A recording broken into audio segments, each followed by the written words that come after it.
Magandang araw kaibigan! Tuloy po kayo sa Felicidad's Channel.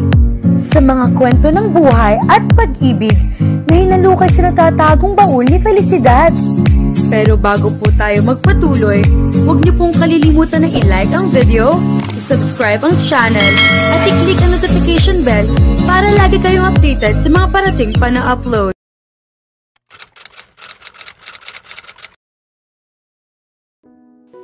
Sa palagay mo, Lenny, ano kaya ang dapat kong gawin?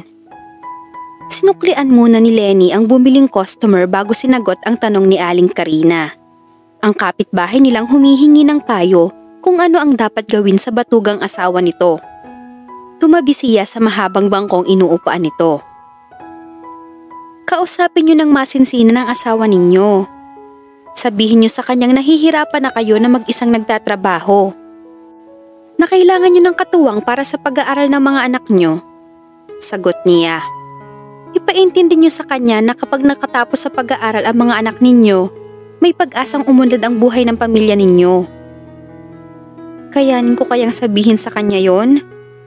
Tila nag-aalang ang tanong nito. Bakit naman ho hindi? Tanong niya. Saglit na nag-isip siya. Base sa kwento nito sa kanya, ay mag-isang nagtitinda ito sa pwesto nito sa Divisoria. Mag-asawa kayo. Dapat lang na magtulungan kayo sa mga problema. Kayo na rin ang nagsabing napapagod na kayo sa pagtatrabaho ng mag-isa. Baka kaya hindi kayo tinutulungan ng asawa ninyo dahil kinakain nyo lahat ng mag-isa. Ayoko naman kasing obligahin siya. Katwiran nito. Maliho iyon, Aling Karina. Siya ang padre de pamilya. Dapat nga, mas lamang ang kagustuhan at pagsisikap niyang maiahon ang pamilya ninyo sa kahirapan. Subukan niyong kausapin siya at ipaalala iyon sa kanya. Baka masyado siyang nakontento sa setup na kayo ang nagtatrabaho para sa pamilya ninyo. Matamang nag-isip ito. Kung sa bagay, kahit minsan ay hindi ako dumaing sa kanya. Noong una naman ay matyaga siya nagtatricycle. Kung kailan pa tumuntong sa kolehiyo ang panganay namin at saka pa siya naging tamad. Siguro dahil laging sa akin tumatakbo ang mga bata kapag may kailangan sa eskwelahan. Napaisip siya sa sinabi nito. Baka naman ho hinihintay lang niyang sabihin niyo sa kanyang kailangan niyo ng tulong niya. Alam niyo naman ang mga lalaki, medyo ma-pride. Sa unang pagkakataon mula kaninang kausapin siya nito ay ngumiti ito. Siguro nga. Maraming salamat, Lenny. Tumayo na ito. Pag-uwi ko, kakausapin ko siya ng masinsinan. Wala hong anuman. Balitaan niyo ako, Aling Karina. Sagot niya. Tumango na lang ito. Ilang sandali nang nakaalis ito ay hindi pa rin siya tumitinag sa kinauupuan. Nahiling niya na sana ay maging maganda ang kahihinatnan ng pag-uusap ni Aling Karina at ng asawa nito. Tia Deli, may problema rin po ako. Lumingon siya. Napailing siya nang makita ang kaibigang si Milet. Tumayo siya para lapitan ito. Magkatabi ang pwesto nila sa dakong iyon ng kalsada. Nagtitinda siya ng lahat ng klase ng pagkaing pwedeng iihaw. Isaw, tainga ng baboy, ayudi, paa ng manok, ulo ng manok, hotdog, barbecue, liempo at tilapia. Samantalang ito ay palamig naman ang tinda. Kaya maganda naman ang tandem ng mga negosyo nila. Bakit kaya hindi mo nalang gawing negosyo ang pagbibigay ng payo? Sigurado akong iyan ang magpapayaman sa'yo. Biro nito. Pinugaw niya ang mga langaw na nagtangkang pumasok sa eskaparate kung saan nakalagay ang mga paninda niya. Nagpapatawa ka ba? Nakikita mo naman siguro kung sino ang mga nanghihingi ng payo sa akin. Baka nga pambili ng pagkain sa araw-araw ay kulang pa ang kinikita nila. Tapos hihingan ko pa sila ng bayad? Karamihan sa mga nanghihingi sa kanya ng payo ay mahihirap ding kagaya nila. Sa bagay, kibit balikat na sabi nito. Pabilhin mo na lang ng tinda mo. Siyempre, dapat package deal itong paninda ko. Natawa na lang siya sa sinabi nito. Isaw nga. Sabi ng customer na lumapit. Ilan? 10, sagot nito. Kumuha siya ng 10 isaw sa loob ng eskaparate. Ilang saglit pa ay nagdagsaan na ang mga bumibili kaya hindi na sila nagkaroon ng pagkakataong makapagkwentuhan ni Milet. Pahingi nga ng 200. Parang reynang sabi ni Lily kay Lenny. Agad na umangat ang isang kilay ni Milet nang marinig ang sinabi ng pinsan niya. Pinandilatan niya ito para wag nang magsalita pa. Madalas na magkaasaran ang mga ito. Walang imik na kumuha siya ng pera mula sa suot na dilantal. Hindi nga pala ako nagsaing, wala na ring laman ang ref. Ikaw na ang bahala sa bahay. Baka kapag umuwi si mama at nakitang walang pagkain ay uminit na naman ang ulo nun. Siguro naman ay alam mo na ang mangyayari kapag nagkaganoon. Sabi ni Lily na agad ibinulsa ang perang iniabot niya. Ang kapal! Marahil ay hindi na nakatiis na pasaring ni Milet. Tinulungan siya nitong mag-ihaw. Masama agad ang tingin ni Lily rito. Lalo pang nanliit ang singkit na mga mata. Sinong makapal? Galit na tanong nito kay Milet. Itinuro ni Milet ang nakasalang na barbecue, pero nakangisi ito. Itong barbecue, masyadong makapal ang pagkakahiwa ng taba. Parang gustong patayin sa high blood ang kakain. Makaalis na nga, mag-aamoy usok ako rito. Pero mas matindi ang amoy ng mga tao rito. Baka kumapit pa sa balat ko, sabi ni Lily. Inilapit ni Milet ang neckline ng suot na t-shirt sa ilong. Naligo ako! Pahabol nito sa papalayong si Lily. Ipinagpasalamat niyang hindi na iyon narinig ng pinsan. Kung hindi, ay baka kung saan pa umabot ang eksenang iyon. Pareho pa namang palaban ang mga ito. Ang yabang ng pinsan mo? Akala mo kung sinong mabango? Halos mahilo naman ako sangsang ng pabango niyang imitation lang naman. Nakasimangot na sabi ni Milet sa kanya. Hindi na siya kumibo. Ayaw niyang gatungan ang galit nito para sa pinsan niya. Alam mo, hindi na ako magtataka kung isang araw ay mabalitaan ko na lang na na-rape ang Lily na yan. Anito habang nakasunod ang tingin kay Lily. Hindi pa masyadong nakakalayo si Lily. Mukhang tinatarayan pa nito ang mga tambay sa kanto. Bakit naman? Tanong niya kay Milet. Tingnan mo naman kung manamit, halos kita na ang kaluluwa. Hindi niya magawang kontrahin ang sinabi nito. Talagang ganoon manamit si Lily. Mas maikli, mas gusto nito. Mahilig din ito sa body fit na mga damit. Sa puntong iyon ay tapos na yata makipagtarayan si Lily. Ipinagpatuloy na nito ang paglalakad. As usual, umiimbay na naman ang mga balakang nito. Madapa sana o kaya mahulog sa bukas na manhole, sabi ni Milet. Milet! Saway niya rito. Sinimangutan siya nito. Ewan ko sa'yo, Lenny. Hindi ko alam kung dapat kitang ipagpagawa na ng rebulto sa kamartiran mo o ipabaril sa luneta dahil sa katangahan. Hindi siya kumibo. Paulit-ulit na niyang narinig ang litanyang iyon mula rito. Sanay na siya. Hindi ko alam kung bakit nagtitiis ka sa poder ng mag-inang impaktita na yun. Abay sa kinikita mo lang sa pagtitinda ng barbecue, kaya mo nang mabuhay ng mag-isa. Hindi mo kailangang magtiis sa mga kontrabidang kamag-anak mo. Patuloy nito. Alam mo kung ano ang dahilan ko. Malungkot na sabi niya. Ito ang itinuturing niyang pinakamatalik na kaibigan. Alam nito ang istorya ng buhay niya. Ganoon din naman siya rito. Sandaling natahimik ito. Ewan ko sa'yo, pero malambot na ang boses nito. Pumuntong hininga ito. Para kang si Cinderella, my wicked aunt and cousin. Kailan kaya darating ang Prince Charming mo? Sa kabila ng lahat ay napangiti siya. Kahit ang litanyang iyon ay pamilyar na rin sa kanya. Still, she couldn't help but smile. Sa edad nilang 19 ay naniniwala pa rin ito sa fairy tale. Samantalang siya ay hindi nagkaroon ng hilig sa mga ganoong bagay. Siguro dahil maaga siyang namulat sa realidad ng buhay, na hindi lahat ng kwento ay nagtatapos sa "and they lived happily ever after." Anong pagkain?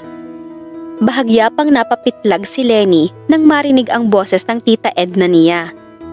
Masyado siyang abala sa paglilinis sa sala kaya hindi niya namalayan ang pagpasok nito. Pagdating niya ay nakakalat doon ang mga gamit ni Lily. Ang panlinis nito ng kuko pati na ang iba't ibang gamit nito sa pagpapaganda. Ugali na ng pinsan niya na iwanan ang mga gamit na nakakalat. Nasanay itong siya ang nagliligpit ng mga iyon para dito. Bago pa siya makasagot ay dire-diretso na ito sa kusina. Narinig niyang nagbukas ito ng kaldero. Halos alam na niya ang kasunod niyon. "Lenny!" Mabilis na binitawan niya ang hawak na walis at pumunta sa kusina. "Tita." Nakapamaywang ito habang madilim ang mukhang nakatingin sa kanya. Kapag ganoong galit ito, lalong nakakahawig nito si Bella Flores. Makapal ang makeup nito para matakpan ang mga wrinkles sa mukha. Nagtataka siya kung bakit kahit gabi na ay makapal pa rin ang makeup nito, gayong kung tutuusin ay maghapon itong nagsusugal sa mainit na pasugalan sa kabilang kalye. Kagaya ni Lily ay body fit din ang damit na suot nito. Hindi ito nahihiyang magsuot ng ganoon kahit na ilang layers ang taba nito sa katawan. Kaya nga hindi na siya nagtataka kung kanino nagmana si Lily sa estilo ng pananamit. "Wala ka na bang alam na ibang ulam kundi inihaw? Abay nagmumukhang uling na ako sa kakakain ng mga tirang paninda mo." Reklamo ni Tita Edna. Hindi na siya nagkaroon ng pagkakataong bumili ng ibang ulam, kaya ang iniuwi niya ay ang natirang inihaw na liempo at tilapia. Hindi na siya nagtangkang ihain ang tirang isaw at ayudi dahil baka itapon lang iyon ng mga ito katulad ng nangyari noon. Sasagot sana siya pero hindi siya binigyan nito ng pagkakataon. "Aba naman, Lenny! Kaunting pakikisama naman. Baka akala mo malaki ang pinadadalang pera ng nanay mo para panggastos dito sa bahay. Kulang na kulang pa para ipambayad sa utang na iniwan niya para makalakad siya papunta sa Hong Kong. Kung hindi nga lang ba inaalala kung baka nakipagbalikan na naman ang nanay mo sa raulo mong tatay, hindi ko kakapalan ang mukha ko para ipangutang siya ng placement fee sa agency." Diyos ko, ano pa kayang klaseng pakikisama ang gusto ng mga itong gawin niya? Halos lahat ng kinikita niya sa pagtitinda ay sa panggastos lang sa bahay na uubos. Kung may naitatabi man siya, kaunting-kaunti lang. Kaya nga kahit na gusto niyang magpatuloy ng pag-aaral ay hindi niya magawa. High school lang ang natapos niya. "Kung hindi dahil sa akin, baka hanggang ngayon ay punching bag pa rin kayo ng tatay mong lasenggo. O baka ngayon ay nakalibing na kayong mag-ina sa Quezon."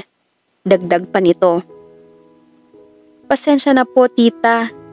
Nagmamadali kasi akong makauwi rito dahil sabi ni Lily, hindi raw siya nakapagsaing bago umalis."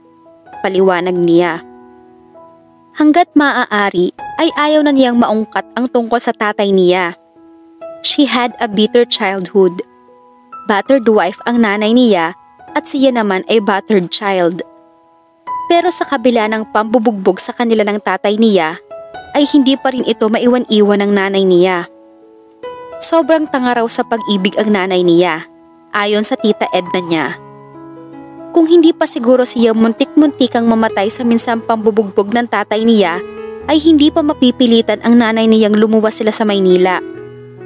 Noon lang niya na lamang may kapatid pala ito roon, ang Tita Edna nga niya. Doon sila nakipanuluyang mag-ina. Akala niya ay mas magiging maayos ang buhay nila sa piling ng mga ito, pero hindi rin pala. Ginawa silang alila ng mag-inang Edna at Lily kapalit ng pagtira nila sa bahay ng mga ito. Pero mabuti na ang ganoon kaysa naman makita niyang sinasaktan ang nanay niya. Kaya nga kahit hirap din sila, ay tinatanaw niyang utang na loob ang pagkupkup sa kanila ng mga ito. "Saan na naman pumunta ang pinsang mong iyon?" tanong ni Tita Edna. Sakalang nabalik dito ang atensyon niya. Nagsasandok na ito ng kanin mula sa kaldero. Ipinagpasalamat niyang naiba na ang takbo ng sinasabi nito. "Hindi ko po alam. Dumaan lang siya kanina sa ihawan," sagot niya. Nagkusa na siyang kumuha ng tubig para dito. "Hay nako! Sana naman ay may magandang resulta ang pag-alagala ng pinsan mong iyon. Sana'y makabingwit ng mayaman. Siya na lang ang pag-asa kung makatira sa palasyo at makaalis sa lugar na ito. Inilapag nito ang plato sa mesa. Nakataas ang paang nagsimula ng kumain ito. Ni hindi ito nag-abalang tanungin kung kumain na siya. Patalilis na bumalik na siya sa sala. Ipinagpatuloy niya ang naudlot na paglilinis doon. Malalim na ang gabi nang pumasok si Lenny sa silid niya. Noon lang siya natapos sa paglilinis ng bahay. Pagkatapos niya sa sala, ay ang kusina naman ang inimis niya. Gabundok na ang hugasing plato roon.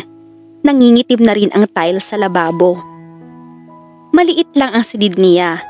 Pang-isahang katre at isang maliit na tokador lang ang kasya roon. Pero hindi siya nagrereklamo. Kaunti lang naman ang mga gamit niya kaya kasya lang iyon sa maliit na tokador. Sa maliit na silid na iyon ay malaya siyang gawing anuman ang gustuhin niya. Nagpalit siya ng pantulog. Bago mahiga ay kinuha niya ang nakakwadradong litrato nila ng nanay niya. Kuha iyon bago ito umalis papunta sa Hong Kong. Sa kabila ng nararamdamang pagod ay napangiti siya. Marami ang nagsasabing magkahawig sila ng nanay niya. Hindi niya kailanman tinutulan iyon. Pinagmasdan niya ang mukha ng nanay niya sa litrato. Hugis puso ang maliit na mukha nito. Malalaki, ngunit deep-set ang mga mata nito. Katamtaman ang tangos ng ilong nito. Ang pinaka-asset niya ay ang mga labing likas na mapupula kahit walang bahid ng lipstick. Bukod sa magkahawig sila, ay nama na rin niya ang kayumangging balat nito. Pero para kay Lily ay kulay aita na sila. Palibhasa, maputi ito. Anak daw ito ng tita Edna niya sa isang PhilAm. Bigla ay namiss niya ang presensya ng nanay niya. Mahigit 1 taon na rin mula nang umalis ito papunta sa Hong Kong. Regular naman ang palitan nila ng mga sulat pero hindi niya alam ang address nito roon. Si tita Edna ang unang bumabasa ng mga sulat ng nanay niya kahit para sa kanya naman ang mga iyon. Palibhasa, kasabwat nito ang kartero sa kanilang lugar kaya ni minsan ay hindi bumagsak sa mga kamay niya ang mga sulat ng nanay niya. Kapag sasagutin naman niya iyon ay si tita Edna din ang naghuhulog niyon sa post office. Wala rin siyang ideya kung saan napupunta ang perang ipinapadala ng nanay niya para sa kanya at kung magkano iyon. Pero alam niyang ang buong akala nito ay nag-aaral na siya sa kolehiyo base na rin sa mga sulat nito. Hindi niya maitanong sa tita Edna niya ang tungkol doon dahil nagsisimula pa lang siya ay naglilita niya na ito ng mga utang na loob na dapat nilang tanawin dito. Hindi rin niya magawang ipagtapat sa nanay niya ang tungkol sa ginagawa ni tita Edna sa takot na baka umuwi ito sa Pilipinas at makipagbalikan sa tatay niya. Noong bago ito umalis ay sinusuyo na naman ito ng tatay niya. Natatakot siya na bumigay na naman ito. Alam niyang mahal pa rin ito ang tatay niya. Kapag ganoon ay tatahimik na lang siya. Ilang beses na rin niyang naisip na umalis na sa bahay na iyon. Pero hindi niya magawa dahil alam niyang mapuputol ang komunikasyon nilang mag-ina kapag umalis siya. Tanging konsolasyon na lang niya ang isiping kapag bumalik na ito ay magkakasama na uli sila. Ano nga kaya ang kinabukasan na naghihintay kay Lenny? Abangan natin sa susunod na kabanata.